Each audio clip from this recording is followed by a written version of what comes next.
A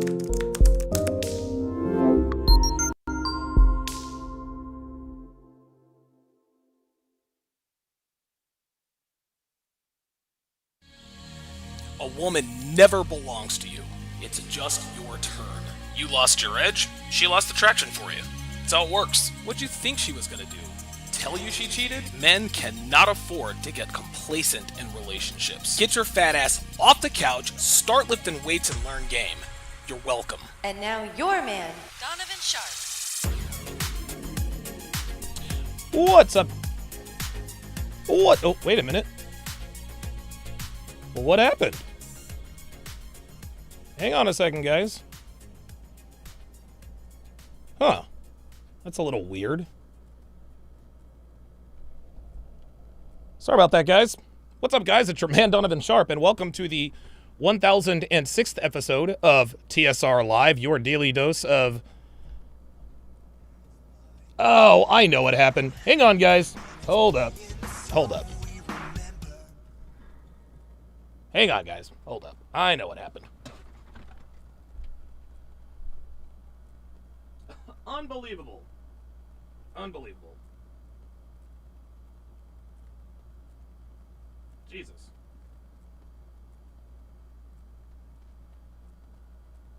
No, dismiss. Damn it. Ay, ay, ay.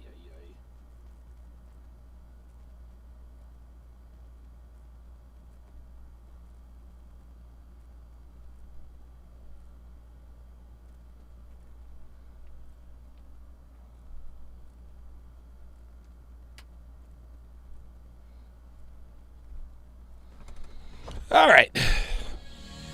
A woman never belongs to you. All right, let's try that again. A woman never belongs to you. It's just your turn. You lost your edge, she lost attraction for you. That's how it works. What'd you think she was gonna do? Tell you she cheated? Men cannot afford to get complacent in relationships. Get your fat ass off the couch, start lifting weights, and learn game. You're welcome. And now your man, Donovan Sharpe. What's up, guys? It's your man, Donovan Sharpe, and welcome to the 1005th episode of TSR Live, your daily dose of toxic masculinity, misogyny, and small dick energy. We are mega streaming live. We are mega streaming live simultaneously to Facebook, Twitter, YouTube, Twitch, Rumble, and of course in crystal clear high-resolution 4K to the one and only independent streaming platform built by the lovely and talented Devin for the TSR family. So however you're watching, wherever you're watching from, thank you for making the Sharp Reality Live a part of your daily routine. Guys, make sure you follow me on Instagram at Donovan Sharpe TSR, on Facebook at Donovan Sharpe, as well as Twitter. I think it's at Donovan Sharpe HTR, I think. Not 100% sure, so don't quote me on that. If you want to get your hands on my 3 free ebooks, the first of which, 16 Ways to Immediately Disqualify Her for a Long-Term Relationship. Dead Bedroom, The Cure for a Sexless Relationship. In book number 3, 14 questions she will ask you on the first date and how to correctly respond. Head on over to tsracademy.com, plug in your very best email, and those 3 books packed with rock-solid, life-changing information are yours absolutely free. Plenty of ways to support the show. You can Super Chat, Cash App, or PayPal. Every dollar matters. Every dollar counts, and every dollar is appreciated. And finally, it is Labor Day weekend, and to celebrate, I am having a huge sale on my entire catalog. Everything from my groundbreaking ebook, How to Train Your Woman, all the way to my signature course, Womanese, and everything in between is half off. Just use the promo code LABOR, as in Labor Day, and you will see your cost cut literally in half. But guys, you gotta hurry. This ends at midnight Eastern on Labor Day, which is September 5th. So head on over to tsracademy.com, fill up your shopping cart with this life-changing information, use promo code LABOR, and the TSR Axe will come in and chop off half the price for you. And also be sure to join us over on Discord. We have a lot of fun there. Man, all my stuff is crooked today. I'm feeling some type of way about that. I want to start, before I get into the Lisa Ann thing, guys, before we get into the Lisa Ann thing, this is a Reddit post. So Devin sent me a Reddit post that, wait a minute. Devin sent me a Reddit post that really can only be described as you can't believe it until you actually see it. And so the Reddit post is off of, looks like the Reddit thread is off my chest.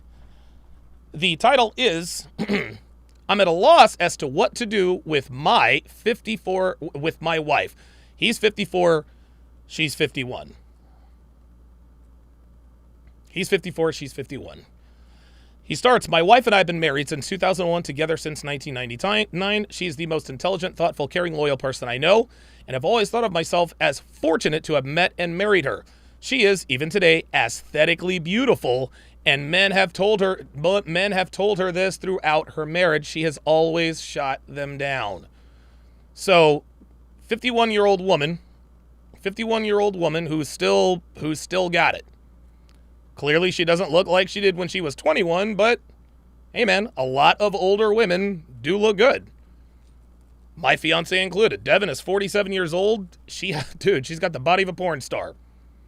And no, I'm not talking. And when and that you guys know what she looks like without filters. A lot of these guys who talk about, oh, this girl is mid and this and that and the other.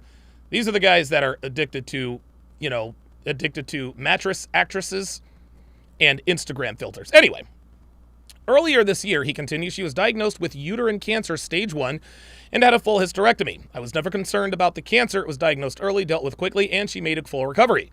I took time off of work to look after her after the surgery, and all seemed well. There were some, to be expected, emotional instances on her part, and although I am not an emotional person, we dealt with them together. After her recovery, she was insistent that we, quote, start living life to the fullest, and took a 10-day trip to Europe, followed by a trip to Belize. We also have a trip to the UK, Spain, and Portugal later this year. I'm fine with these things, building memories and crossing bucket list adventures off her/our list. I also understand that these are a result of feeling fragile on her part. She took up yoga, swimming, and healthy cooking classes. I was fully on board until last week. Now, cancer is cancer, guys. There's no doubt about it. But not all cancers are created equal. She got the stage 1 uterine cancer, had a full hysterectomy, which doesn't really matter because she can't have kids anyway at 51. Either that or it'll be a seriously geriatric pregnancy for sure. Right?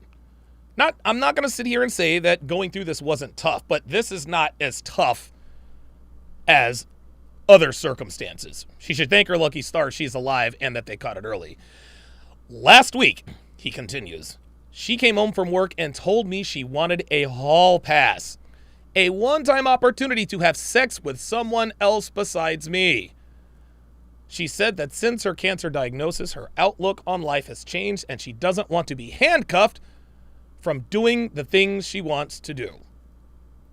So she does not want to be handcuffed by the shackles of her wedding vows, forsaking all others. She explained that there is this guy at her work that she's always had some attraction to.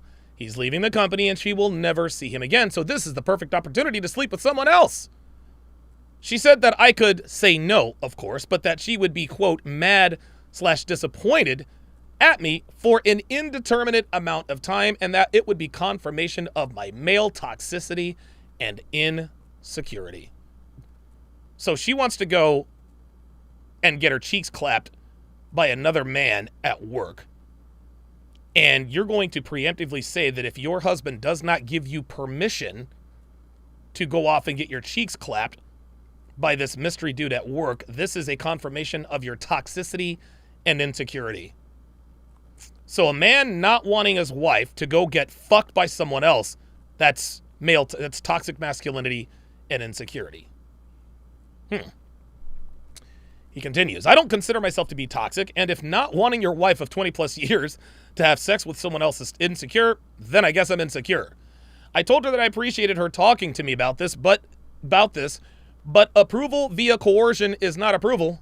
I also said that I do not appreciate her language describing my, as of yet, unknown reaction to this very large issue that could affect the rest of our marriage/life. Oh, this gets even better. I got up in the morning. She basically said that she was sorry for putting such a large decision solely on my shoulders, and that to, quote, help, she was taking the decision away from me. She booked a hotel where her coworkers are having the party/send-off for this guy, and she would spend the night there with him and hope that I would be there when she got back. You have got to be fucking kidding me. You have got to be fucking kidding me. This woman wants to go have sex with another man. And she hopes that he'll be there when she gets back? Seriously? Really, nigga? Then she said that she would answer any questions I have about the night after it happened, but not before. Oh, so she wants to ask for forgiveness, not permission. I can ask about everything, I can ask about what happened, but I can't ask before. She will not tell me who he is or anything about him because she knows me well, because she said she knows me too well, and I will dwell and obsess over him. Yeah, no kidding. Of course he's going to dwell and obsess over this dude. You went over and smashed him. And it would make me, and that it would make it, quote, too real for me, which is pretty accurate. Her point of view is that the less I know, the better, which contradicts the offer to tell me anything I want to know after it happened. I think she knows I won't want to know/ask anything, or she simply will not tell me. Part of me thinks at least she's been honest with me, and she has been through a lot since finding out she had cancer, so maybe I should just let it happen. I certainly have no concept of what she went through, so I cannot dismiss how this affected her mental state/outlook on life. Part of me wants to put my foot down and say this is not going to happen and deal with those consequences when they happen. Her BFF called me callous for even suggesting that I wouldn't let it happen because I have no idea what she went through. So her best friend his wife's best friend called the husband callous for even suggesting that he wouldn't let this happen because he has no idea what she went through. I find it hard to believe that she is okay with the possibility of throwing away 20 plus years of marriage over some guy that she has had no relationship with outside of work that she knows of. Kyle 2020 says she's dying, she doesn't care. No, Kyle, she's stage 1 uterine cancer. They got it out, she got a hysterectomy, she's fine. So she's not dying. She's not dying. Over some guy she has had no relationship with outside of work and that I should just call her bluff. Maybe she thinks similarly that I won't throw away the marriage because of one encounter. I just don't know what to do. I empathize with her, and then in an instant later, I am angry with her. Part of me wants to know who this guy is. What does he look like? What's he got that's so enthralling for her? Is he just a safe option? Is he married? Does his wife know? Would I be a callous asshole for saying no? What else can I do besides walking away? My man, there isn't much for you to do. You see, your wife has already expressed a desire to cheat on you. She's already expressed a desire to cheat on you. And again, I want to be emotionally sensitive here because, guys, we are emotionally detached from the situation. It's very easy for us to say, just leave her, bro. But we haven't been with her for, 20-something years. 20 plus years, 22, 23 years. That being said, part of being a man is doing the thing that is hard to do. And the thing that is the most difficult to do is often synonymous with the right thing to do. The minute his wife came at him with this request to go and smash some other dude, he should have packed his bags and left. Easy to say because I'm not emotionally attached. I get it. And I'm not saying that, and I'm not, and I want to make it, I want you guys to understand that even though I'm speaking very flippantly about this, I understand that his decision to walk away and subsequent execution, not going to be easy. It's going to eat him alive. Totally get it. But just because it's easier said than done does not mean that it doesn't still have to be done. This is why men are walking away. This is why men are walking away, guys. I have, like, this has been my revelation. This is why men are walking away, man. You have a wife of 20 plus years who is using her sickness to get away with cheating on him. She is asking him permission to cheat and is telling him he's toxic if he doesn't allow it. Even her friend is telling him he's a callous asshole. And we wonder why men are going overseas. Unbelievable. Unbelievable. Unbelievable, man. It's incredible. All right, let me read these super chats here. Edward Cross with the $5 super chat says, thanks for everything you do. Appreciate that very, very much. Dre Raven with the $5 super chat says he needs to let her go free after she signs off on the divorce settlement his attorney drafts. Yep. Dr. B84 with the $5 super chat says, send her back to the street in the back alley next to the garbage can. This, quote, wife is not even good enough for the Goodwill free item rack. Dude.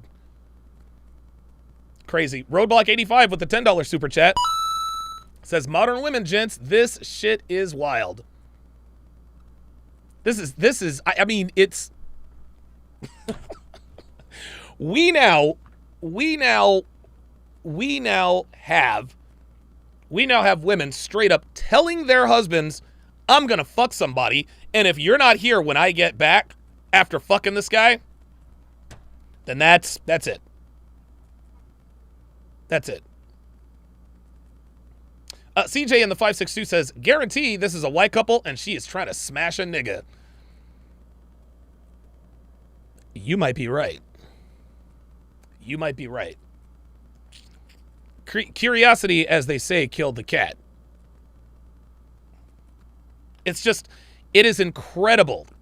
It is incredible to me that this woman had the gall to straight up tell her husband, you know what, I'm going to take the decision out of your hands. I'm going to go and fuck this dude. And if you're not here when I get back, then that's just a sign of your male toxicity. Only in America, y'all. Only in frickin' America. Okay, let us get to the main event. So, Lisa Ann, this is actually an adult film actress that I'm aware of. Lisa Ann got me back when I used to spank the monkey. Lisa Ann got me through some pretty lonely times in your boy's life. She had been in the industry for years and years. And by the way, guys, at the end of the broadcast, we are going to I'm gonna show you guys. I'm gonna show you guys a few articles of clothing. We're gonna vote on Devin's outfit. Things like this. Don't worry, I'm not gonna do it now. But yeah, I'm thinking she's gonna be wearing these heels for sure tonight. The question is, what color will they be? Will they be white? Will they be red? Will they be pink? Right? And guys, I want you to understand something. A lot of guys, a lot of men and women ask, Donovan, why is it that you make your woman get all dolled up and dressed up just for sex? And the reason why, guys, this is my porn. That's why I put so much into this.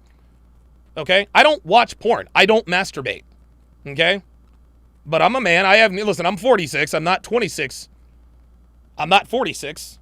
Or I'm not 26.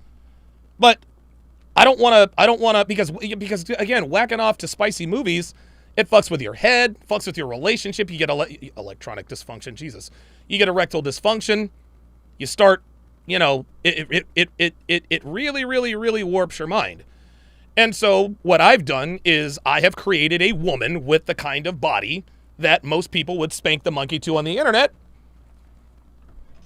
who happens to be my fiance. So yeah, me doing all the stuff and all the panties and all this is my pornography. This is my foreplay. This is what I do. This is what I do. I don't know that I've ever explained that to Devin before.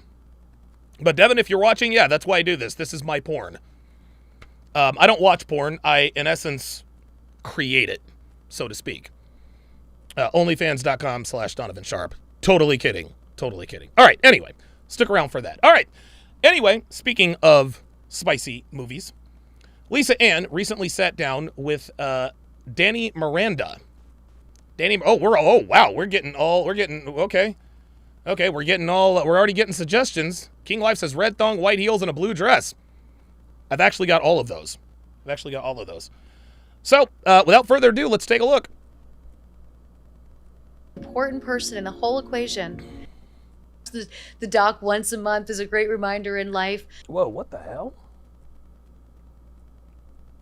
You are the most important person in the whole equation, and you have to see yourself as the most important part in the whole equation. You are going to be your best you when you take care of you. People take better care of their cars than they take care of themselves. Ain't that the truth?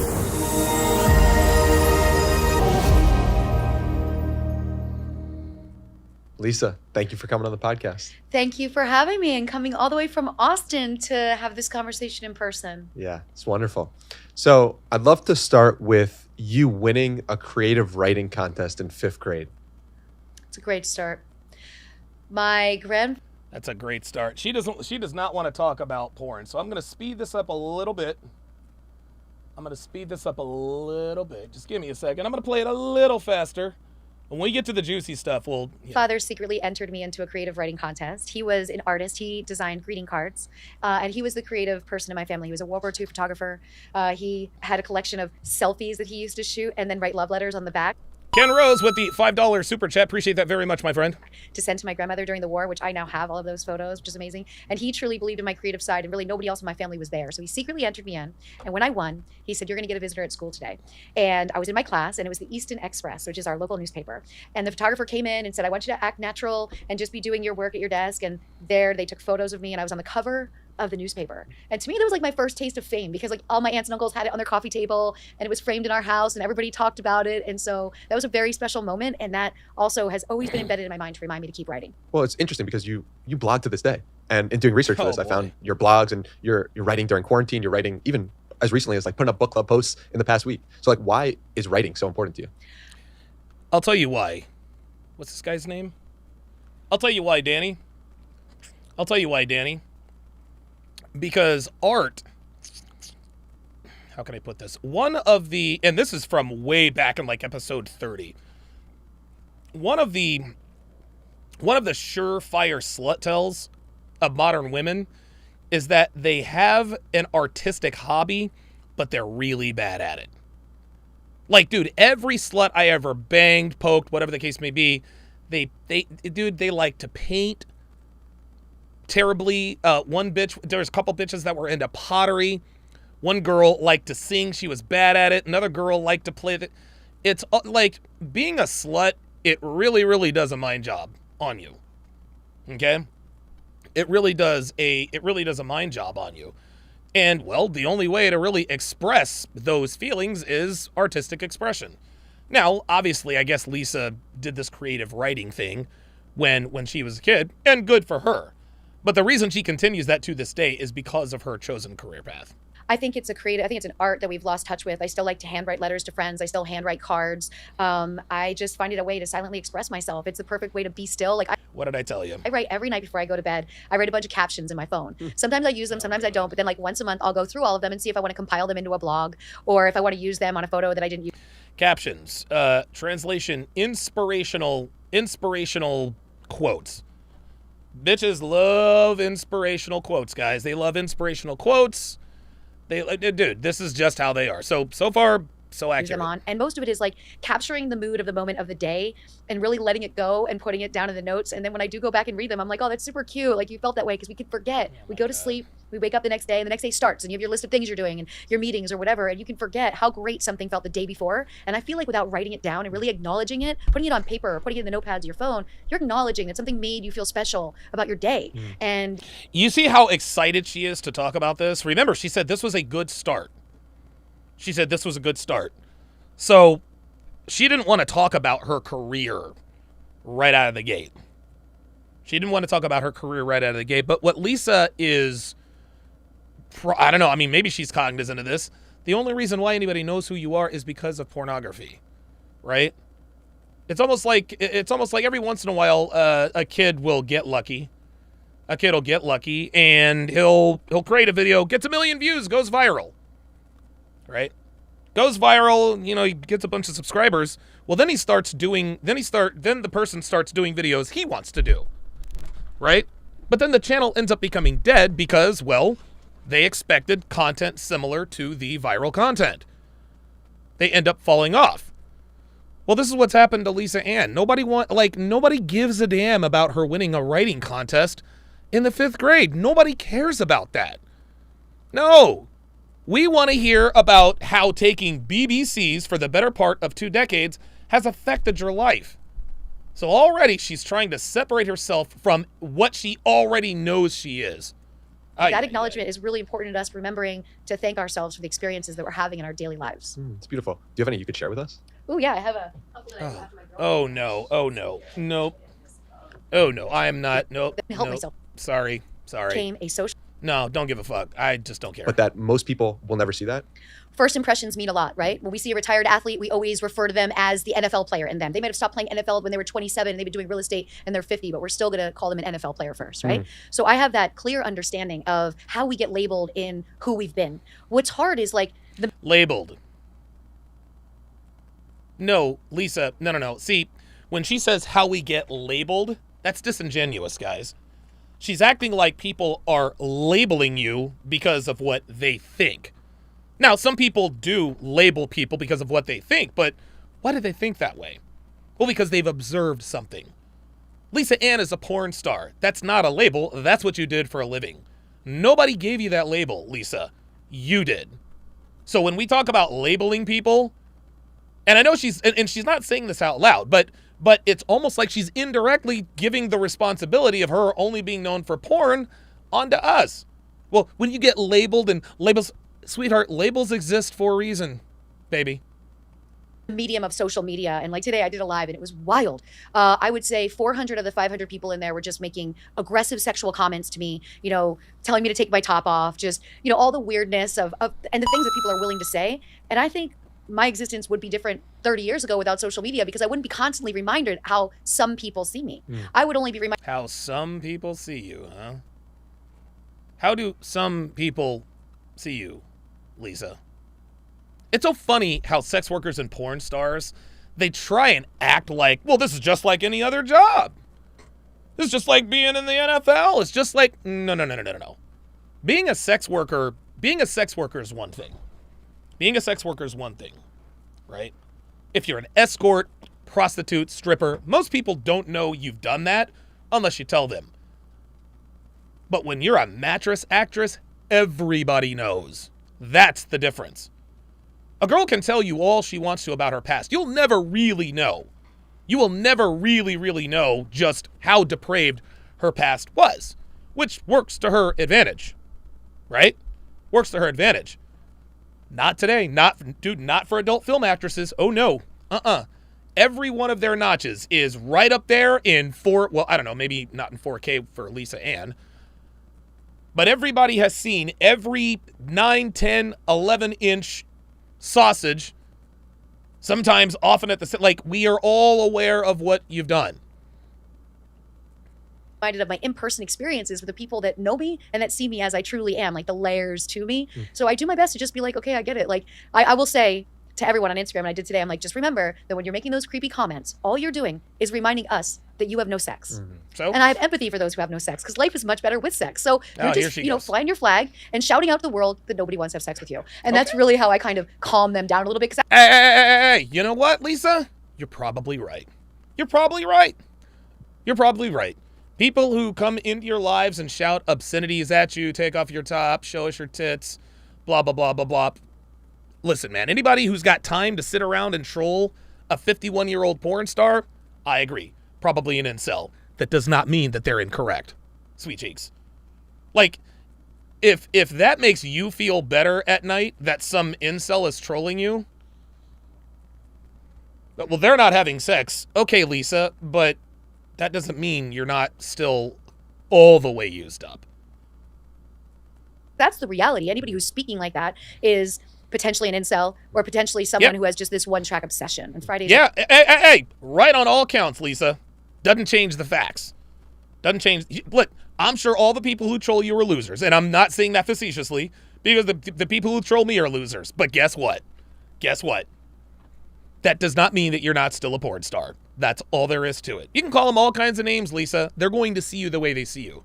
Are by far the worst day to do any lives because I find that people are burned out of their jobs. They're the most aggressive, and people that are lonely on Fridays are facing that they're going to be lonely for 2 days without even seeing their coworkers. So if you think about the psychology of the very lonely person, a Friday is a dark day. The rest of us, a Friday is a great day because we're going to be like seeing all of our friends Saturday and Sunday, going to brunch, walking around, and Yeah.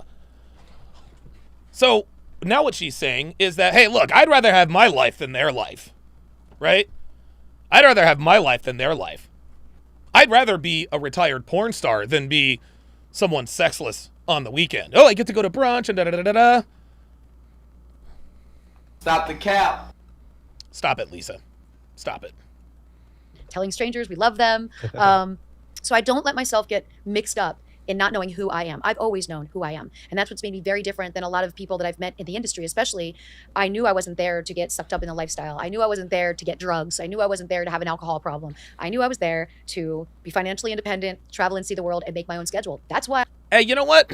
Now, this is actually, she's right about this. She's right about this. Lisa Ann is better off than most retired porn actresses. Most retired adult film actresses, their lives are an abject disaster. An abject disaster. Dude, Janine Lindemulder was, oh my God, Julia Ann. Man, dude, watch After Porn Ends, After Porn Ends 2, and After Porn Ends 3. After Porn Ends parts 1 and part of part 2, boy, that showed the dark side. That showed you what the rule is. But they decided to clean it up a little bit in parts 2 and 3. Well, let's take a look at the adult film actresses who are retired that aren't doing so bad. Make no mistake. Most retired adult film actresses, their lives are dumpster fires. Lisa Ann happens to be an exception. She's still, she's 51, she looks great. She still looks great. Right? For a 51-year-old, but yeah, that's... I was there, and I stuck very true to that. Yeah, but what happened the first time you were offered weed? The very first time I was ever offered weed at a strip club by a bunch of girls who I shouldn't have trusted, but I did.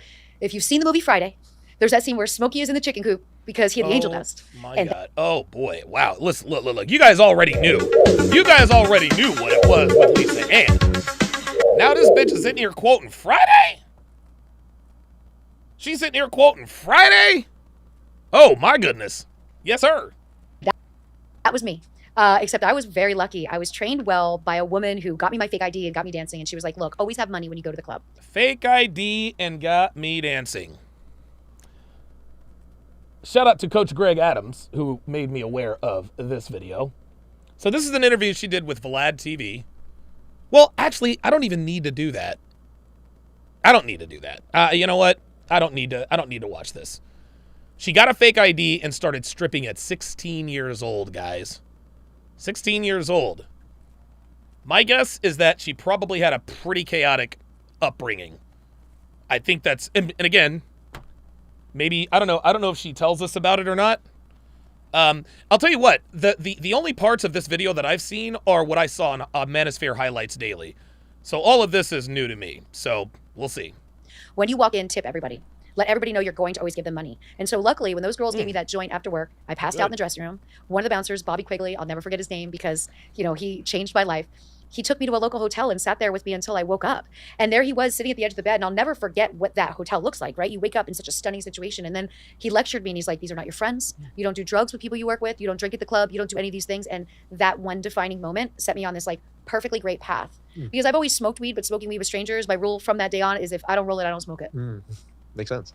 Oh, well, good for you. You know, it's funny because you mentioned you were doing Instagram Live before, and there's a lot of comments that come in of negative people and negative situations. And one thing that when I was doing research for this, I found out that you do is you hire somebody to block all the negative comments on Instagram before you do, but you can't do that on a live. No, and I don't have them block everybody. So I do the Instagram factor myself. But when it comes to YouTube, Twitter, Facebook, I have somebody that I call cleans the streets for me. And that person just gets rid of anybody. And the way I explain it to somebody when I'm training them is I'm building a community of like-minded people. Yeah. And so if you feel the ick from somebody, or if you see something is not like-minded, that's when we block that person. And right now Twitter is like Survivor Island because I made a New Year's resolution that I would no longer troll trolls.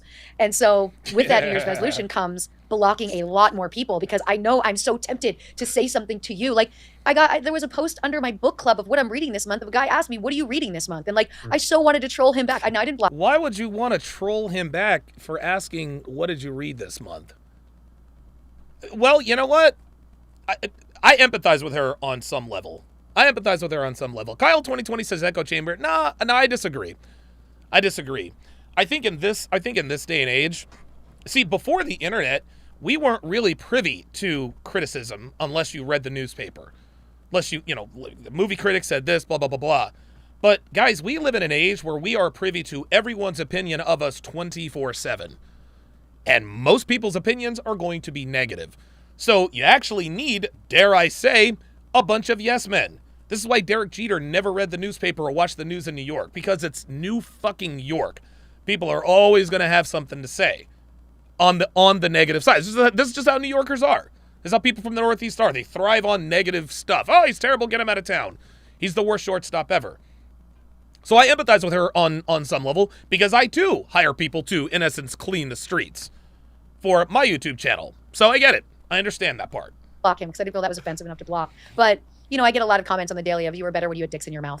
I get a lot of comments like that. So those are people where I'm like, okay, we don't need to be friends and I'm blocking you. So I do have a team of people that help me keep my social media from affecting my mental health. Yeah. But did he lie?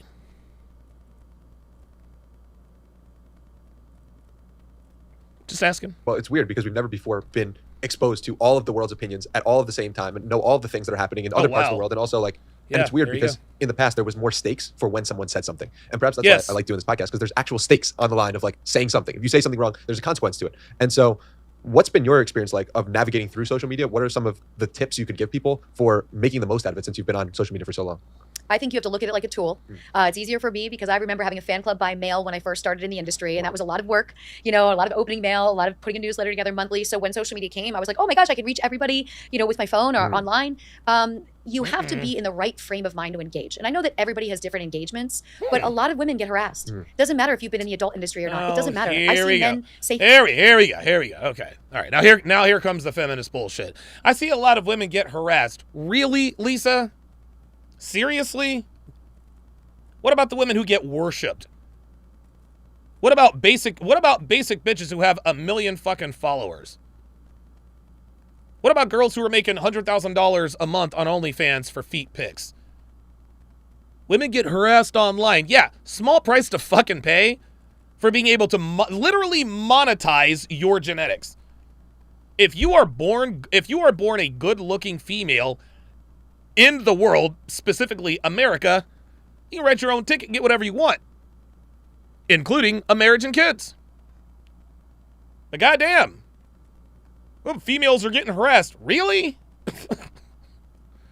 things to women all day. It's a very sexualized space that everyone feels it's never going to come back to them, whether it's a burner account or they don't have a photo of them. So I always tell people who are new to the space or who are trying to really build a brand, like, be prepared when you're ready to engage. Don't be hungry. Don't be tired. Don't be cranky. Be in a good frame of mind where you can go on and you can have good conversations, and don't let the negative outweigh the positive, because you will make friends. You will meet people that you're going to cross paths with. I've made some great friends on social media that I'm now in-person friends with. So if you look at the risk versus reward, the risk is all about you.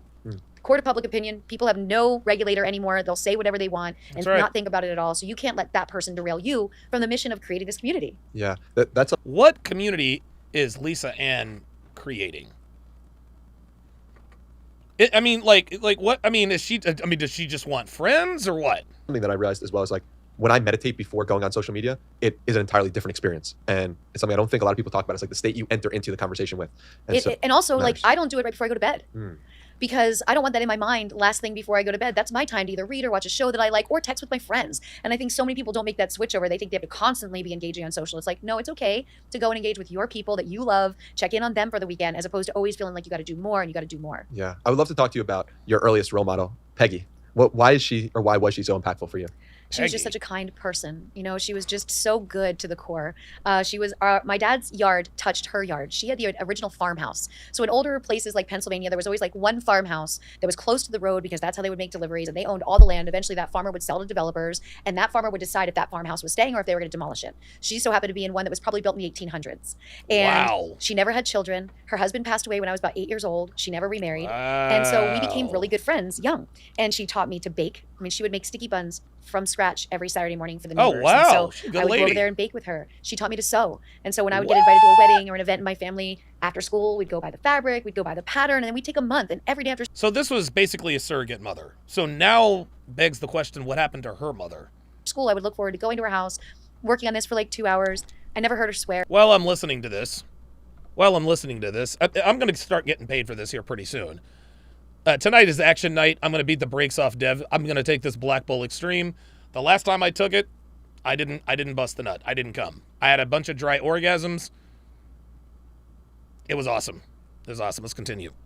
I never heard her say anything negative about anybody. I never heard her gossip. She only had a positive outlook and only embraced the positive things in life. She loved nature. She had a beautiful garden. She raised irises. And so there'd be this like month in spring where we'd sit out on her patio drinking lemonade and just looking at just like this sea of purple blues for the irises. And she would let everybody come into her yard, take flowers, take vegetables out of her garden. She had a well. So I would go to her house to drink water because well water is so different than tap water. Yes, it is. Well, it was fresh, cold water. But she was just a substance in my life, and I grew up in a very inconsistent upbringing. Parents got divorced when I was young. Inconsistent upbringing. Parents divorced when they were young. Here we go. They both never got over it. They were very nasty to each other. My dad quit his job and worked under the table, so my mom didn't get child support. So my mom struggled, and then she complained, and then he complained. And it was just... There it is. It's called Black Bull Extreme. Black Bull Extreme, guys. That's the product. Yep, Black Bull Extreme. All I can tell you is that it works. Okay? It absolutely, positively fucking works. She was a stable force for me. And she was someone who showed me so much about life that I didn't even know, when I was around her, how much she was rubbing off on her. I think about her every day. And when I read my second audiobook, out of all the horrible things that happened to me in the life back, the hardest things to read was the chapter when I talked about walking to see her at the cemetery for the first time. Because it was so real to me that she was... Okay, so this woman, Peggy, was a positive influence in her life. Good for her. Was no longer there. And I had her till I was 43 years old. She wrote me a letter every week since I was out on my own. A handwritten letter, date in the corner, just a letter about like what she did that week, what the weather was like. Just like I still have all her letters, but she was just solid. She was my person. She was the most consistent love I ever got. She knew that I was keep in mind that Black Bull Extreme, it doesn't taste bad, but it doesn't really taste very good either. Going to leave Pennsylvania. She called me Daredevil from the time I was a kid. She just knew I had a big mind and a big level of curiosity, and she was so supportive of me leaving Pennsylvania and going to California. Like every gamble I took, she would be like, well, you got to do it because you got to try it. If you don't like it, then you just don't do it again. Like she was really 100% there. What about you made her take such a liking in you? I don't know. I don't know if it was because she didn't have children of her own.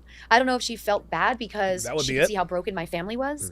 She didn't have the gift to have children. There it is. Comes from a broken family. There we go. There we go, guys. We talk about this stuff all the time. Women are always, how can I put this? Women are always, they always like to say, well, date single mothers. They've been through a lot. They'll treat you better. Nope, that's cap. Well, just because a woman comes from a broken home doesn't mean, nope, that's exactly what it means. And she would have been the best mother that ever walked the planet, right? So I think I was almost like her child. She was like a mom to me, a dad to me, grandmother, a friend. When I was getting married, she offered Mike and I her house. And she does not like her sister. Wait a minute. She was married? Oh, I didn't know she was married. But she said, you guys are getting married. I want to give you my house. Wow. Because I'd love for you to live here. And it was like, whoa. And she's like, I'll live with my sister. And I was like, well, first of all, I wasn't speaking to my father and I couldn't imagine this. Imagine living in a yard that touched his. There are millions of times. Wasn't speaking to my father. There it is, daddy issues. It all fits. It all I'd fits. be on her patio, and he'd be cutting the lawn, and we'd see him. And he would never come over and say hi. And that. Tony Esquire, wow, with the $10 super chat says, women are like the vampires from the Blade films in that they want all the strengths of men, but none of its weaknesses. Sex work isn't a springboard to respectable endeavors. That simple. Real talk. Look, sex work is real work. It is real work, but we all know what people think of sex workers, guys. It's not a label. It's not a stereotype. It's just what it is. And this is interesting. A lot of people say, okay, you're talking all this shit about Lisa Ann. If she wanted to smash, you would totally do it. No, I wouldn't. Are you serious? No, I would not. Dude, I would never, ever knowingly have sex with a porn star. No way. No way. Nope, sorry. Like, dude, you've had double-digit inch dicks in you at the same time. The hell am I gonna do? I mean, I'm a pretty good size. I'm above average, but I'm not. Shit. I'm not. Jason, what's his face that smashed Adam 22's wife? I'm not him. I don't have 5 dicks. No way.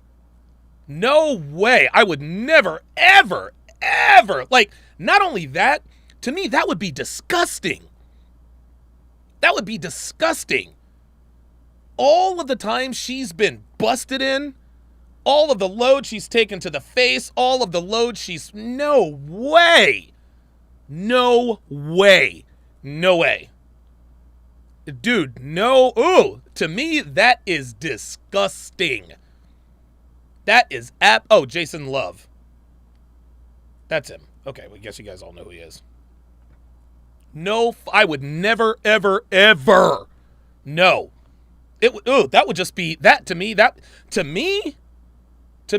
like, that is, like, that's, to me, a civilian, as Sterling Cooper calls it, having sex with a porn star, that to me is unsanitary. That to me, it's just unsanitary, man. I mean, I'm not trying to call, I mean, I'm sure Lisa is a very lovely person. She seems to have a pretty good head on her shoulders, to be honest with you. She seems like a decent woman. But I've also seen the things that she has done in front of the camera. No way. No. Porn stars are the top 1% in dick size. I'm not in the top 1%. How the hell is she gonna feel my thing? No fucking way. No way. Wouldn't do it. Big Boss Moneybags with the $50 super chat. Says, I am 40 years old, and thanks to you, my relationship of 20 years has never been better. Since I found the red pill, you have been the most influential person in my life. Every day I listen to your content on YouTube, Rumble, or TSR. Can't thank you enough for all the knowledge. I appreciate it, man. Thank you very much. Wow. That's, I appreciate that, Big Boss Moneybags. I take screenshots of stuff like that just to remind me of what I'm doing this, for. Yeah, Lena the Plug. Yes. Oh, no. No. Yager Juarez says, didn't Rolo say a little bit of male DNA stays in after he busts in a woman? Yeah, it's a theory. It's called microcamerism. Women who regularly have unprotected sex, like, the DNA is still floating around in there somewhere. And I believe that to an extent. I do. I believe it to an extent. A lot of girls like, well, no, no. You don't know that. Fuck that. That just crushed her, because she would say to me, like, I can't imagine what it's like to have children and not talk to them. I didn't even get to have children. Like, to her, that was so. But when she offered us her house, I was like, okay, that's wild. It's incredibly sweet. We cannot take your house. I did not want to live with a yard, and I didn't want to live back in Easton, but that's how much I'm into her. So I think she looked at me like her child. Wow. A couple of things on that. One is, have you given the same gift that Peggy gave to you to anyone else? I do it every day of my life. Oh. My life exists of, if you met no, Lisa, don't do that. Don't do that, Lisa. Don't do that. Don't do that. You are not the woman Peggy was, okay? You're not half the woman Peggy was. Stop it. You're not offering people houses. You're not teaching them how to cook and how to sew. Don't even do that. And again, this is another case of a woman thinking that her very existence is, just good enough to be making an impact on people's lives. The younger friends that I have in the city, from my photographer to her friends to other people, they'll all tell you that I'm their mom in the city. Wow. They'll all tell you that they know if they needed anything, no matter what, I'd be there. So, and I try to live as much of Peggy in my everyday life as possible all the time, to the fact of like how I am to people in my building, how I am to the neighborhood around me. She talked to everybody. And so I talk to everybody, and I do manifest Peggy in my space every day. That's beautiful. And then the other thing I wanted to bring up was about your parents. And you said in your first audiobook, you said, my parents will never forgive me for doing porn. What was that like? And did the relationship end as soon as you started doing porn? And then like, how do you think about that today, that relationship or lack of it with your parents?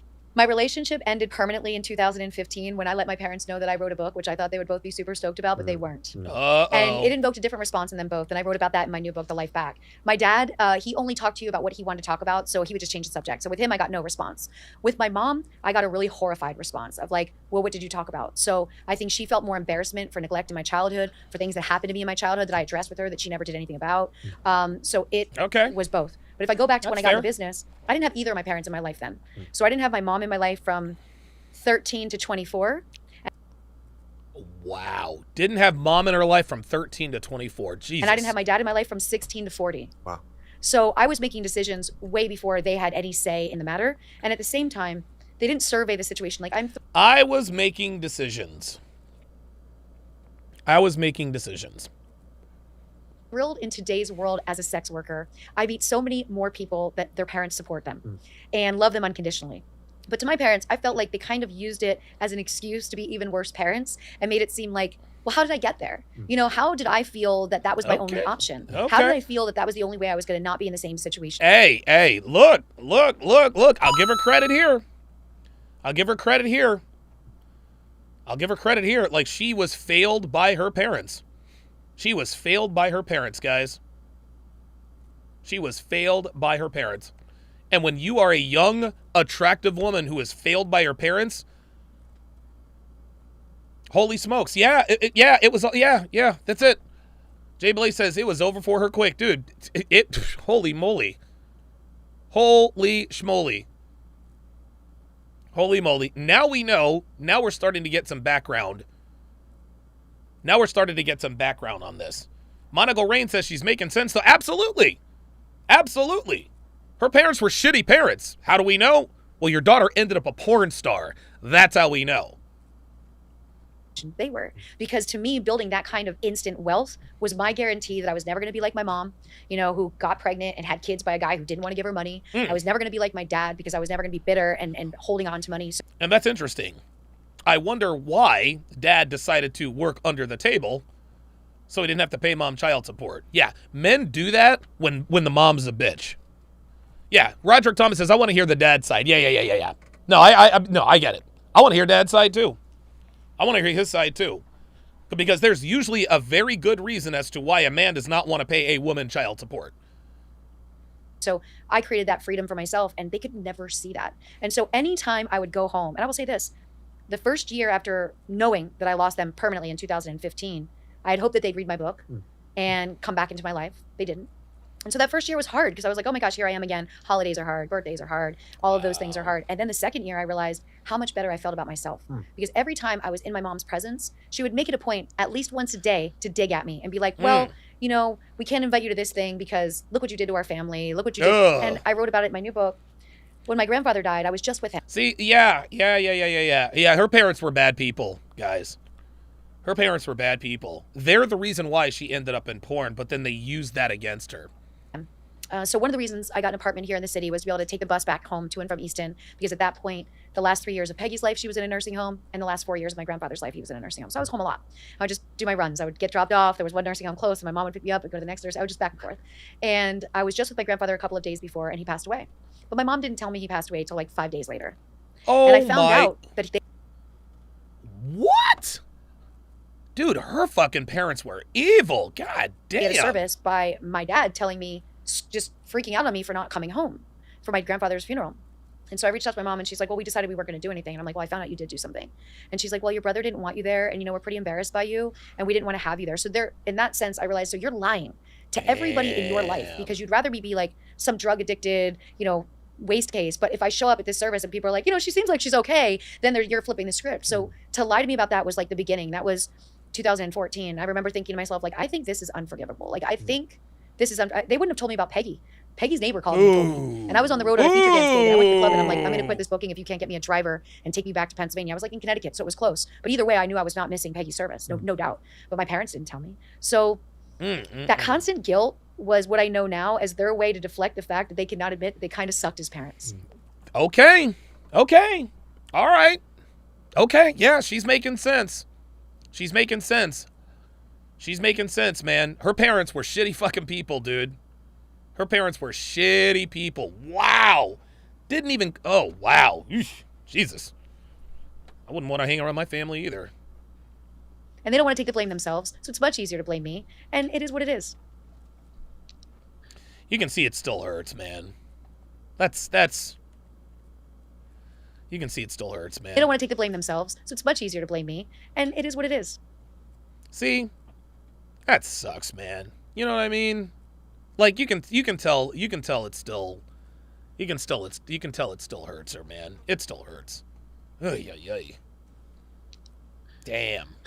Having parents who love you and support you is the greatest gift that anyone could get, And I struggle to give people advice on that when I was parented so well and given so much love by my parents. And so I often ask people who weren't parented well but seem like they're in a good position in life in the sense of feeling love for themselves, giving love to other people, and feeling whole. Like, what do you do? Like, how do you get to that place? It takes longer. Yeah. There's a fast track that's involved with people that have great parents. And I saw it very young when I was like meeting different friends when I first moved out west. I could see a difference in problem solving skills, in patience, in radical behavior. You don't see those things in people who came from loved homes. So I was able to like see it and identify it, but I was also able to see it as something I wanted. So just because okay. All right. Okay. So, this is how can I put this? I have a little more respect now for Lisa Ann because she seems to be she's self-aware, number one, and she pays attention, right? She was able to, okay, here's, I know what I know how I act. These are the decisions I make. This is how I move through the world. But these people are moving through the world differently. What's the common denominator? Oh yeah, they had a stable environment at home. That takes some, to be doing what she was doing porn, but to be able to have the presence of mind and the wherewithal to recognize that this is what comes with coming from a stable home. That to me, that tells me that she actually has some brains, which is good. I didn't get it. Didn't mean I couldn't learn from them. Yeah. So you end up gravitating towards friends that had a great upbringing and learning from them. It takes longer, but you'll get there. Yeah. There's so many great books out. There's so many great speakers. Now at the internet age, you can watch on YouTube, you can learn, and it's about... Yeah, but this is the problem. And I've said this many, many times before. And you guys might be hearing this for the first time. It is impossible for a woman to love herself if a man doesn't love her first. Okay? Women are incapable, gentlemen, of self-love. Self-love for women is a myth. Okay? They're just built, again, they're just built differently. They're different emotionally, their chemistry is different. This is why girls develop daddy issues, guys. Let me repeat that. A woman can never love herself unless a man loves her first. There is no such thing as self-love for a woman, because a woman's self-worth, whether that's love, lust, admiration, whatever the case may be, is dependent upon men. A woman is worth nothing if a man doesn't show that she's worth anything. A woman could think she's the most beautiful woman in the world. If the world doesn't treat her like that, then she's not. A woman could say, well, everybody wants to fuck me, but if guys are not trying to fuck her, then we know she's not fuckable. The only reason women know their sexual worth is because of men. The same thing goes with relationship worth. A woman cannot love herself unless a man loves her first. This is why women who grow up with absentee fathers or abusive fathers or a bad father situation, this is why they end up in pornography. This is why they end up in sex work.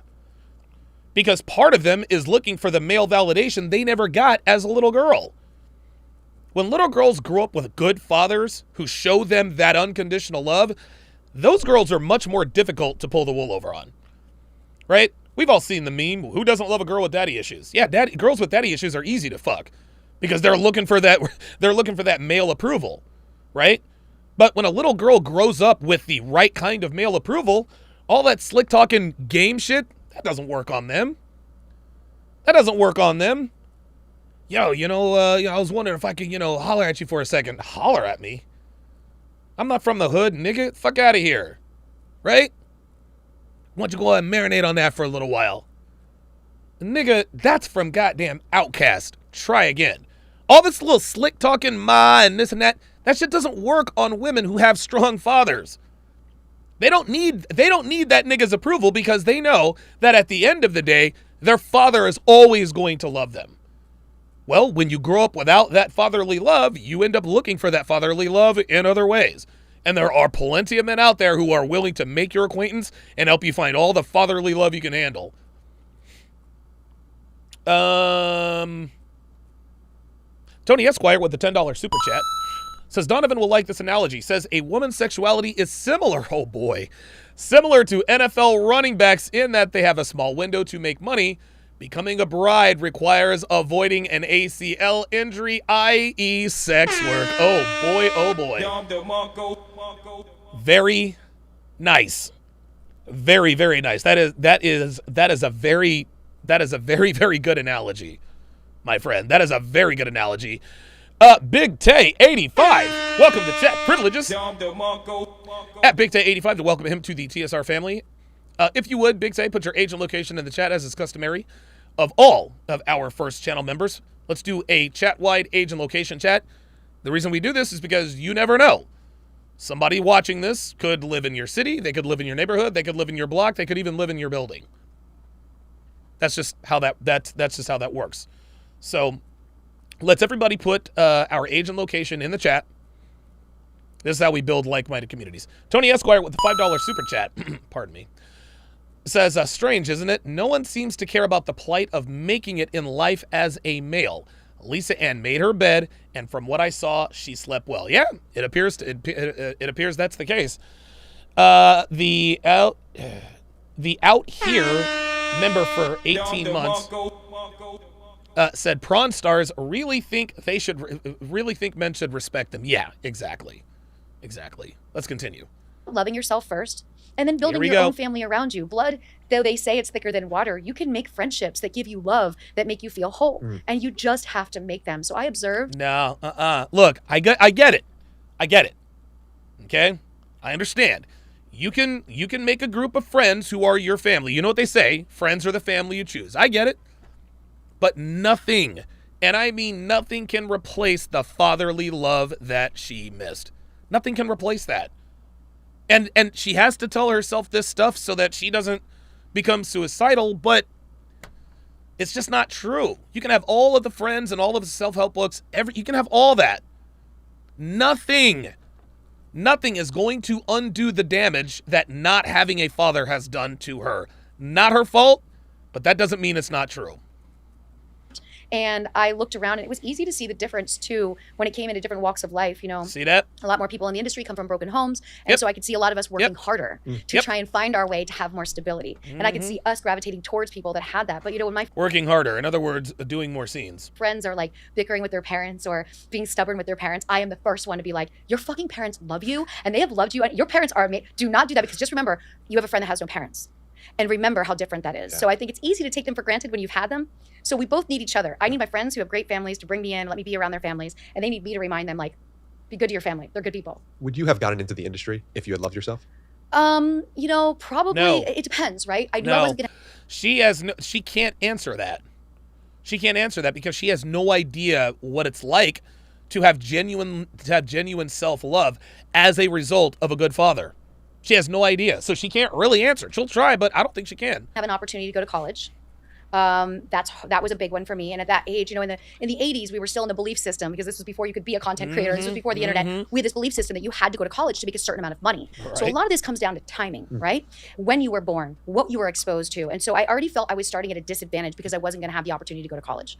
I already knew that I wanted to get as far away from my family as soon as I could, when I could make enough money to move to another state. And I wanted. Okay, so that was clearly her purpose. Guys, don't forget, we've got the Labor Day sale going on. To celebrate Labor Day, I am taking 50% off all books and courses. Every book, every course, 50% off. Use promo code LABOR, and we will shop half price off your shopping cart. This is on all products. How to build a quality woman from the ground up. The ultimate shit test guide, Womanese. Relationship Foundation Fundamentals, the Masculine Excellence Lifestyle Kit, the 49 Laws of Sharpe. You name it, it is all 50% off. Go to tsracademy.com now and use promo code LABOR to get 50% off. Let's continue. I lived in California because I was obsessed with the show 90210, and I wanted to live where it was sunny all the time, and I wanted to see what it was like to live by the beach, which I did for 15 years of my life. So in a sense, like, if I put myself in a different situation with my family, would I have still made those choices? Maybe not, because it would have been harder to go to them and pitch the case, like, hey, this is what I want to do. I know you think it's really crazy, but I'm gonna make great money doing it, and I'm doing it, right? So I can't really put myself in that spot, but I was always thinking from survival. So I was thinking from survival and self-preservation. And when you There it is. Okay, there it is. Look, survival and self-preservation. Survival and self-preservation. Lisa Ann did this as a means to an end. She did this as listen, no woman ever wants to get fucked on camera for money because she has to, right? If a woman has an option to make money without mattress actressing, yeah, they are definitely going to take it. But she just said survival, self-preservation. Gentlemen, women this is never far from a woman's mind in every part of her life, relationships included. I'm looking at this guy for my survival. Unfortunately, modern women don't really start to take survival seriously until they're in their 30s, when they have to start buying their own drinks. Lisa, unfortunately for her, came from an extremely broken home and had to fend for herself at a very, very early age. Very, very early age. She did what she had to do to survive. You're doing that, sometimes you will look at fast cash with a little bit more value than somebody else. Yeah. And fast cash that's legal, right? Yeah. I was never willing to deal drugs. I was never willing to escort or do anything that was illegal. But I was like, oh my gosh, this is a legal job. And I saw the girls coming into feature dance at my club, and I knew how much money they were making. And I was like, this is stupid fucking money. In 2 weekends, some of these feature entertainers were making more than my parents made in a year. So I was smart enough to be like, all right, this is going to pull me right out of this. And then I'm going to be able to take classes at Golden West College. I'm going to be able to do things that I want to do. And I'm going to be able to hire, learn later.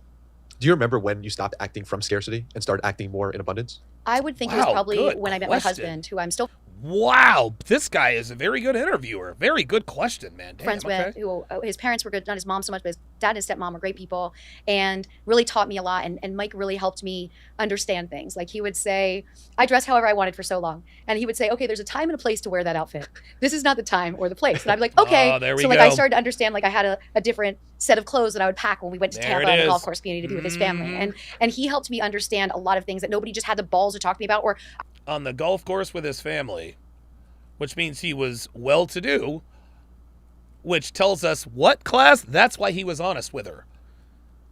The more options you have as a man, the more honest you can be with women. I didn't have a colleague or a friend that and I respected his opinion so much. And so I think he helped me a lot. And then I think getting divorced really helped me claim my complete worth. There we go. Because when it got to the point where we weren't living in a happy household, I remember thinking, like, okay, I'm kind of the breadwinner here. I had been saving money before he was saving money, because I had been saving money since I started. Guys, more RP truths confirmed. Of course they got divorced. Number one, she's a sex worker. Number one, she came from a broken home. And people who come from broken homes suck at relationships until they learn otherwise. Number 2, she was a sex worker. Man, sex workers have terrible relationships. Number 3, she was the breadwinner. If your woman is the breadwinner in your household, she does not have respect for you. That's why she divorced her husband. She was the breadwinner. That's why they're not together. We tell guys this we tell women this all the time. I'm good with being the breadwinner. Yeah, I'm good. No, you're not. You're not good with being the breadwinner. Yeah. I mean, this is incredible. Like Lisa Ann is, I mean, she's confirming every goddamn thing. Jesus. In the industry. And so I thought to myself, like, you have a choice to buy back your freedom. And I remember when I had a conversation with myself at the beach and I said, getting divorced is going to be you buying back your freedom. Do you want to stay in an unhappy home and argue with somebody just to be with somebody? Or do you want to buy back your freedom? So, okay, let's go to a mediator. That's when we decided we were just going to go to a mediator. I was like, just put a number on it and I'll give you the money and we'll make this a clean break and we won't haggle and we won't have to go to court and do any of those things, because why should you do that with somebody that 7 years spent with them and they helped your life so much? But getting divorced and being back on my own, at that time, I owned the day spa. I was running a business by myself. I owned a home at the beach. And that was when I really realized, like, okay, you love yourself enough that you got rid of your favorite person to have freedom in your home where you felt comfortable, where you weren't bickering, where you shared your same values with yourself, which I did. I loved myself enough. Translation, there was somebody else in my life. There you go. Women, look, guys, women will never squeeze the trigger on breaking up with you unless they have someone waiting in the wings. That is never not the case. She didn't all of a sudden decide, well, now I'm this major famous porn star. I love myself enough. Now I'm going to divorce my favorite person in the world. I'm just going to, no, More RP truths, guys. Different value for the dollar that he did. He grew up with more money than I did. So that happens, right? When you're young and you're dating and you're thinking about getting married to somebody, you don't often think about money. And people do fight about money. And so you have to have the same value for the dollar. That's a big, big, big lesson for people in a relationship. If one person's a big spender and the other person's a big saver, eventually there's going to be a tug of war with that, because one person's going to be worried about their future life more than their today life. And so I would say that relationship helped me grow so much, and that independence of saying, yes, I'm going to get divorced. I'm going to live in this house by myself. I'm going to run this business by myself, and I'm going to do this, really helped me realize, like, you're good to go. What were some of... Yeah, what she's not telling you, and I guarantee you, it absolutely did not take long. It absolutely did not take long for her to find somebody else. Guys, she was fucking somebody behind her husband's back. Of that, I'm certain. The other most important steps or resources you use to love yourself more? Reading. Anything in particular? Every single self-help book, The Secret. Like, I love The Secret. I'm a big fan of The Secret. I still watch the doc once a month. Is a great reminder in life. But really, gratitude, being thankful for... As soon as I moved to California, I would say to myself, oh my gosh, I'm so thankful you moved us here. I would talk to myself like in third person, like, I'm so thankful you moved us here. Like, 2 people. Yeah, me. We did this together. Like, it was your thought process and your actual being and believing you could do it, not being afraid to leave the nest, and gratitude of, like, I moved to Huntington Beach. I watched the sunset every single day I was home, for Huntington years Beach that I lived down there. And I would just beautiful. drive down to the little cul-de-sac thing and sit there at the beach and watch the sunset, be like, oh my gosh, you come from Pennsylvania. I can't believe you're getting to watch the sunset on the West Coast. So, like, having gratitude every day for the experience. The West Coast is the best coast, y'all. That I provided for myself really helped me love myself. And those are easy things to do. Really easy. Establishing yourself in a new community. You move from New York to Austin. You go to Austin. You find your favorite, if you like froyo, if you like sandwiches, you find your favorite places and you start to build relationships with the people that run the place or that work there. And you start to feel this sense of community building around you. These are things you're doing to love yourself, to make yourself happier in the community. I hear where she's trying to come from. I hear where she's coming from, but guys, this isn't true. This isn't true. Self-love doesn't come from uprooting yourself from one coast to the other. No. Women, I'm telling you, guys, I'm telling you right now, if a woman does not get that unconditional love from her father as a little girl, self-love is off the table for her. It's off the table. It's impossible. Think of it this way.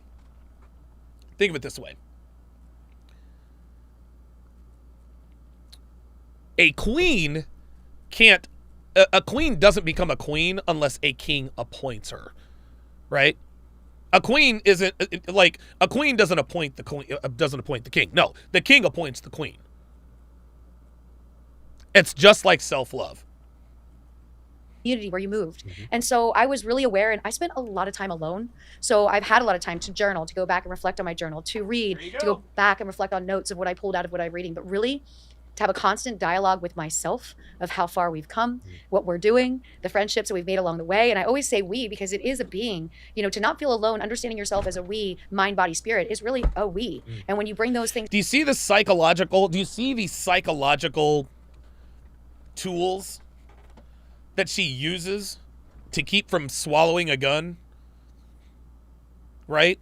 She literally thinks of herself as two mind, body, and spirit, or whatever. She calls herself we. Guys, this is a coping mechanism. It's a coping mechanism. Together, and look, I mean, I get it. Dude, cope however you need to cope. But this is a coping mechanism. Have your eye, but you can talk to yourself and thank yourself. And I think not enough people do it. Yeah, no, it's beautiful. And on that piece of being alone, you mentioned before that you had this massive house and you were alone in this mansion and you're like, I got to get out of here. I got to clean this place up. And that ended up with you downsizing. And that was the importance and the practice of minimalism. Yes. Why did that play such an important role in your life? Man, it was timing again. In the Life Back, you'll read the open really starts with this dramatic, series of events that took place when I retired in 2015. And I spent a year going to court, and I spent a year just circling around a lot of negativity. And what I learned about the industry at that time. What did she spend a year going to court for? Is being as successful as I was in porn and making the decision to retire without telling anyone really backfired in my face. And it came from every level. So what I learned was it's almost like trying to get out of a gang. Gang leaders do not want a gang member to reinvent themselves. They're not going to make money off of that person anymore. That person's not going to be working for them on the street anymore. And so the industry is very much like a gang. And that's just a lack of education and it's a fearfulness, but all the way from the companies who turned on me because they realized, oh, we're not going to make money off of her. How could she leave? She's the most popular girl in the industry. We were making so much money off her. She cut off. I closed the drain. And then the talent will retaliate in a sense that, oh, you feel you're better than us now. So you're leaving because you think it's like, no, I did this for almost fucking 30 years of my life. I was just ready to do something new. I was not feeling the joy. Right. I was becoming more aware of the risks to my health. I was becoming, in my 40s, I was like, is this really how you want to go down? Each time there'd be a positive HIV case, each time there'd be an STD that was treatable but not curable going around in the industry, I would start to think to myself, at what point have you made enough money? Their health is more important. Yeah. And so I kept having these conversations. And I will say my last couple of years shooting, I would have this voice that would come into my head while I'd be sitting in traffic. It would be like, today's the day you're going to get something that you're going to have for the rest of your life. And that is a heavy weight. And nobody cared about that heavy weight. So I dealt with this darkness and I went through this severe depression of just being a shut-in for a year. So I was a shut-in for the entire year of 2016. And I needed that year. I needed that year to be still. I had been traveling since about 1990. I had been doing all of the things in the industry and going all over the world and constantly busy and constantly putting more things in my schedule and constantly.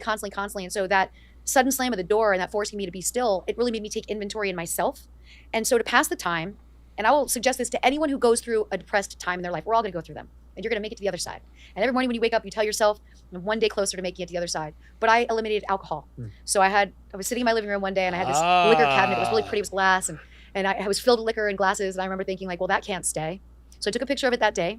And I texted it to a friend who has a house that he shoots content in. And he had this blank space behind me in photos that always irritated me. And I said, yo, Chris, this liquor cabinet, this will look awesome in that blank space behind your stairs that always irritates me. Come and pick it up. And he's like, I'm like, you have to take the liquor, the glasses, everything that is on this thing, because I don't trust myself with it. Alcohol is depressant. Wow. And I knew that was not what I wanted to be doing. I'd smoke weed, I'd sit and pass the time, but I told myself, look, if watching TV for 8 hours a day is what you want to do right now, you're at least going to watch educational TV.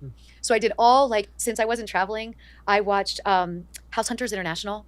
Oh, that narrator's voice is so soothing. And I loved learning about all these different countries. Lisa's parents failed her. They really, really did. They failed her, man. They failed her because she seems like a very intelligent individual. She doesn't sound stupid at all. She actually sounds like she could be doing well for herself, at least financially. Emotionally, relationship-wise, we all know that's a dumpster fire. But she sounds like, dude, what an incredible waste of talent. Dude, she could have been somebody's husband. Man, dude, Lisa Ann looked good enough early on to marry a zillionaire. Oh my God. And I got to tell you, I'm impressed with what I'm seeing here so far. I did not expect for Lisa Ann to be this smart. But she is 51 years old, you know? And most girls don't last this long in the industry. They get strung out on drugs, you know, alcohol, whatever the case may be. In the food. So that was my splurge show. But I watched every documentary on Netflix, every documentary on Hulu, and I stumbled across minimalism. And so I realized that that liquor cabinet that I could see from the couch where I'd watch TV and I could see into my dining room, that was more significant than I realized, because that was the first step of removing a layer of my life. And so that documentary, then I ordered their books. Josh and Ryan, great writers. I love them. I've been on their podcast. They've been on my podcast. I'm a huge fan. And I went down that rabbit hole of Marie Kondo. So I was like, okay, you've got nothing but time. I stopped watching TV and I started one room at a time in my house. Wow. I had a 4-floor house. It was 4,000 square feet. Every closet was packed. Everything, every space had something in it. Years of doing award shows, years of doing trade shows. So I just started with like my master closet. Took every single thing out and made a deliberate decision of what was going back in. And then was able to make a decision, oh, I wore that outfit in a scene for Brazzers. Let me go and list it up online and sell it to a fan. So then there became this like earning potential, like, oh, wow. Look at that. Look at that. Now, that's not something I would want to buy, right? holy shit, I'm making money here. I'm selling things. I would see clothes. I'd be like, okay, Google yourself, Lisa Ann yellow dress. There's the photos. I'm stealing those photos. I'm printing them out with the order because they would get a signed set of 4 photos. And it became this thick thing. A lot of things I gave away to friends. I would take pictures of things, give away. Whatever I could get rid of, I got rid of. And through that pursuit of minimalism, which I gave myself a full year, it took me 2 years from that. 2016 was dark. 2017, I started really doing it. 2019, my house was so empty. It was so easy to sell because it looked bigger than it was, because every closet was pretty much empty other than my master. But that also gave me a better understanding of kind of the hamster wheel I was on. Though I was saving money, I could have been saving a lot more money the entire time I was in the industry. But because I felt I had to have a new outfit every time I went to a show, every time I did an appearance, every time I was on set, I had accumulated way too much shit. And well, yes, that sounds a lot like the collection of clothes that I have for Devin. But I'm not giving away any of that stuff. You got to keep it fresh. That gave me an understanding of how I would live my future life. I would be more mindful with my purchases. I would not just buy shit to buy shit. And I also realized I was filling a void. And we buy things because we think stuff is going, it's a habit. You know, you have a day off, like, let's go walk around the mall. That used to be a thing. Like, I can't tell you when the last time I walked around a mall. You know, it changed my life in so many ways. And my kitchen was like the craziest because I had all this stuff that I had bought off like late night infomercials. I had a toaster and I don't even eat bread. You know what I mean? Like, I had so much stuff because I had space for it. So my kitchen, I took everything out and I did it like the minimalist suggested. For a month, I would put things back that I was using. And then after that month, whatever I didn't use, I donated to Goodwill. And it took days upon days of filling my car, which was down 3 flights of stairs to my underground park to fill the car. Luckily, Goodwill was right down the street. Drop, go back, do it again. But that experience made me a better person. And so sometimes the worst things, we think the worst thing just happened to us. And when you're in it, it is the worst thing.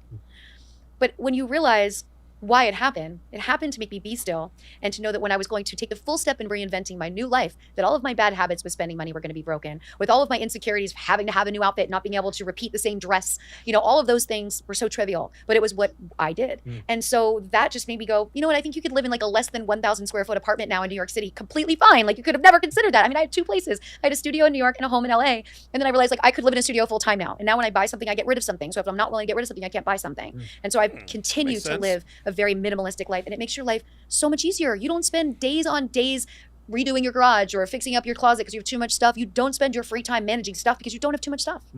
That's beautiful. The first step of that was cutting out alcohol.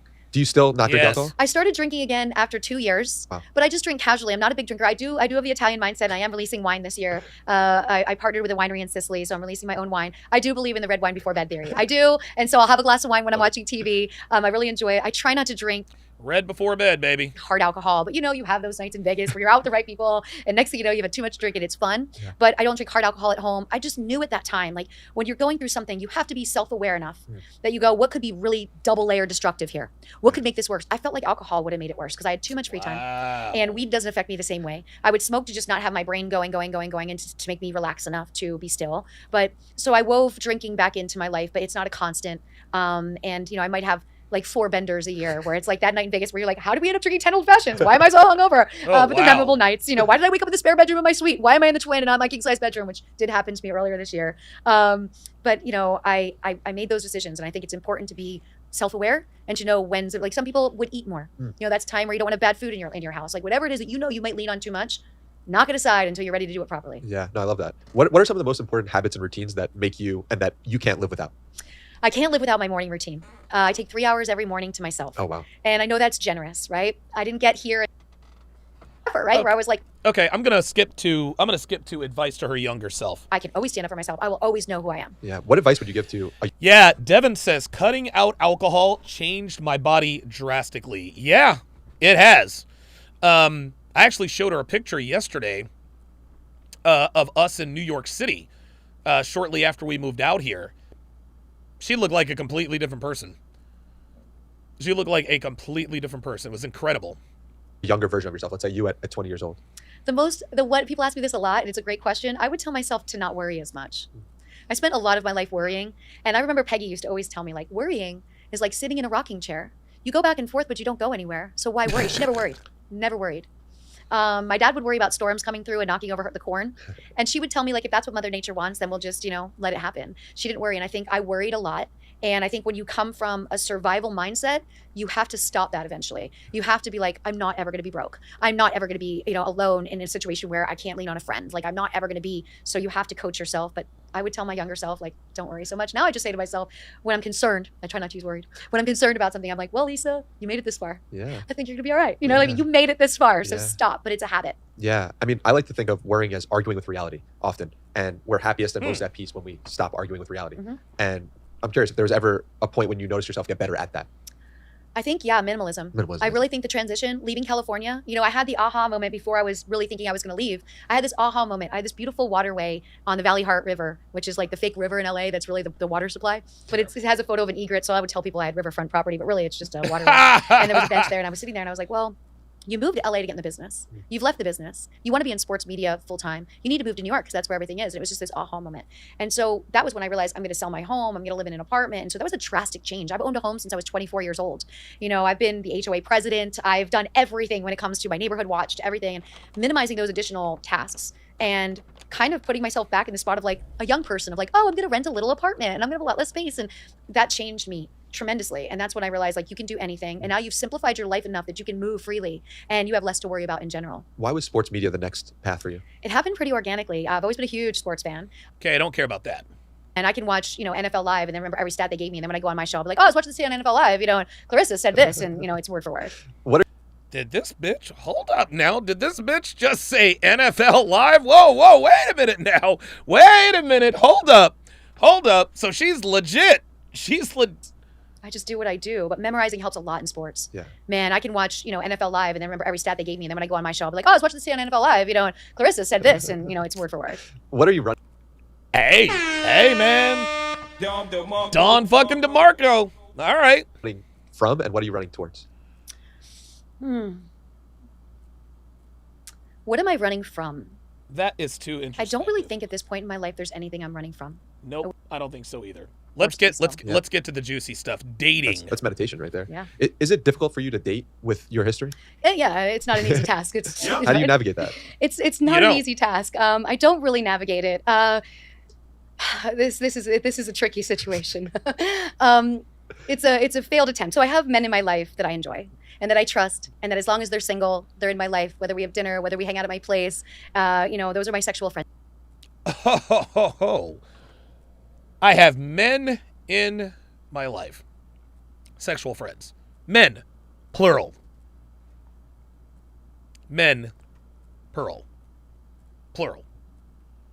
So even at 51 years old, she still has a rotation. This is modern women. Look, her upbringing was not her fault. We will give her that. But this should just go to show. This goes to show that every woman is always fucking multiple dudes, dude.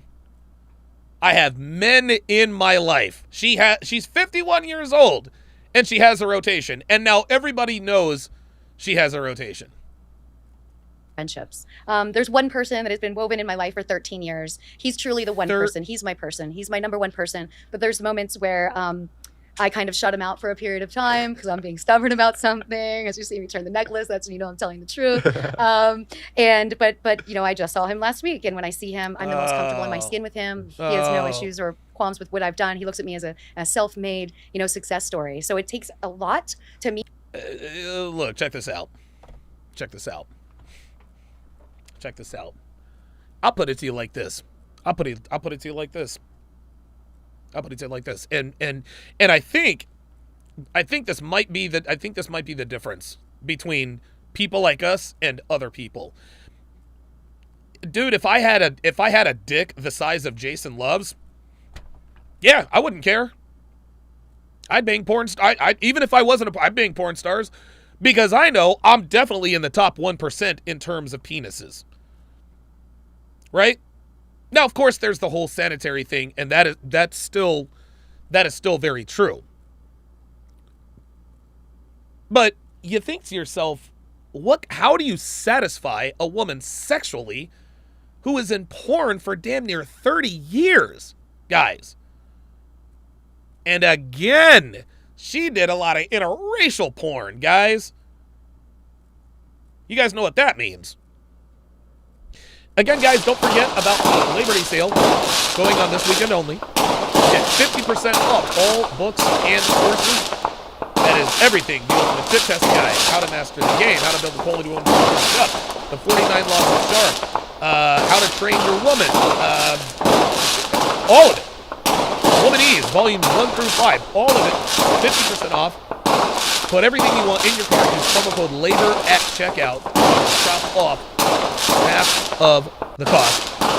Sale ends at midnight on Labor Day night. Meet somebody that sees me that way. When I explain it to young women interested in getting in the business, I run by all the reasons why I think maybe they shouldn't first. And then we try to surface to why I think they should, if we get there. Whether it's their family, their friendships. But I tell them, for the rest of your life, every man you meet is going to want to be with you. But they're not going to want to be with you. Nope. What a lie. But it's real. Yeah. They want to be with you, Yeah. but they don't want to be with you. They don't want to be your emergency contact number.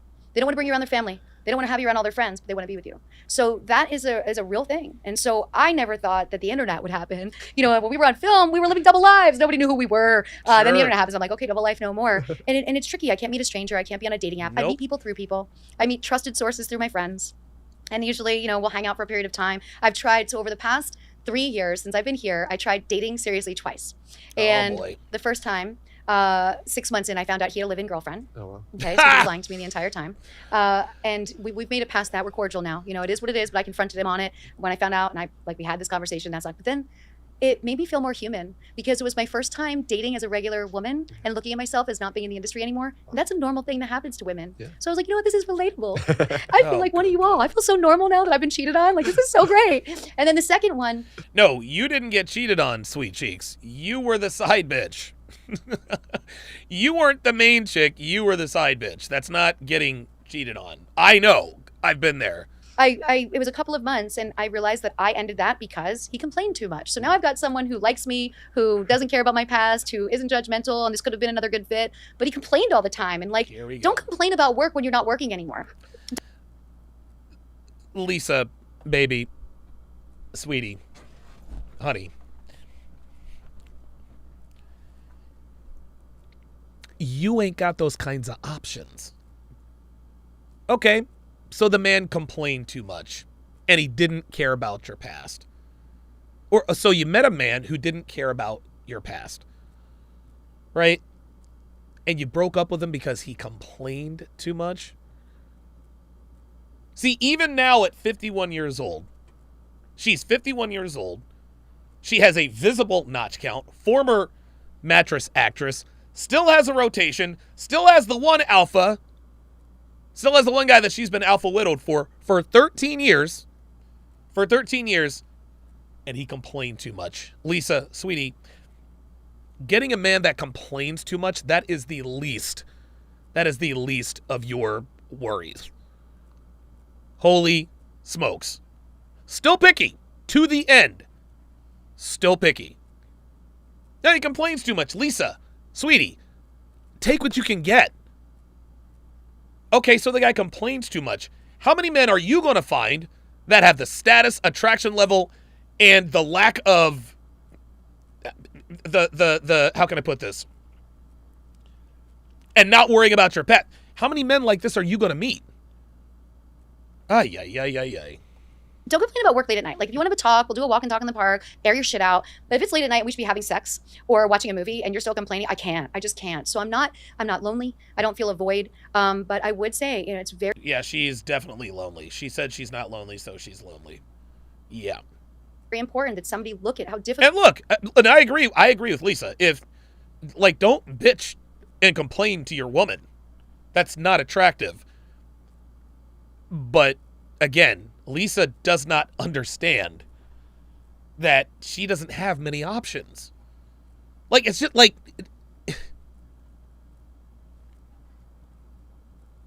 I don't know. Dude, I could never have sex with a porn star. Ew. I couldn't do it. Difficult it is to date, especially when you're someone as popular as me. Oh, baby. Oh, boy. Yeah. No, it's not difficult to date you because you're popular. You're difficult to date because you are a porn star. That's why. I'll meet somebody and I'll think they're cool, and then I realize they're way too much of a fan for me to be comfortable having sex with. Or they'll bring up a bunch of other porn stars that they know, and I'm like, okay, we're done here. You're a fan. You should have been in line at Exotica. We're never going to spend time alone together. But it's a thing, and there's a security issue. You have to always be thinking about your safety as well, and that's something that you're always compromising by being so well known one way. Yeah. But yeah, dating's kind of tough. My fingers are always crossed that 13-year-old guy is the guy that's in my life forever. Not 13. Did I say 13-year-old? Oh, my God, please delete that. I mean, 13-year guy. There's been a guy in my life for 13 years. When I met him, I felt that with him. More RP truths concerned. There is always that one guy. There's always that one guy that your woman would leave. There's always that one guy that she will leave at the drop of a hat for. There's always that one guy. Always that one guy. Never, ever forget that, gentlemen. I felt like this guy's going to be in my life forever. Yeah. And it just so happens that every year I tell my friends, no, this is the year where I'm not going to see him anymore. And I'm like, well, we're going to do another year of this. And he was just with me for 3 days. We had a great time. Well, I hope that works out for you. And we're the same age. We both have no kids. We both were married at the exact same years of our lives. We both got divorced. Yeah. So he's a minimalist. All the signs point to this should work. Well, yes, but the reason it doesn't, Lisa, is because of your past. And that's a shame, but it's the truth. 13 years, 51 minus 13. So he met her when they were 38 years old. Ay. Hopefully we'll do this again in 13 years and we'll have a better story to tell on that front. But what's the book about? The Life Back. So The Life Back really is the continuation. I don't really care about that. All right. I thought that was a fascinating. I thought that was interesting. Look, I'll admit I didn't realize that Lisa Ann had the depth that she has. She seems like a cool person. She doesn't seem bitter or jaded, but we don't see her behind the scenes. Yeah, Roderick Thomas says sounds like Alpha Widow. That's exactly what it is. So that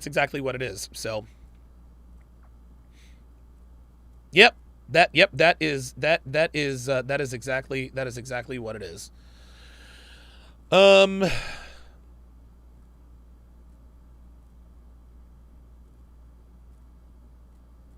All right. I am going to now go enjoy my weekend. Thank you guys very much. I will see you guys tomorrow for the dating show breakdown. Take care.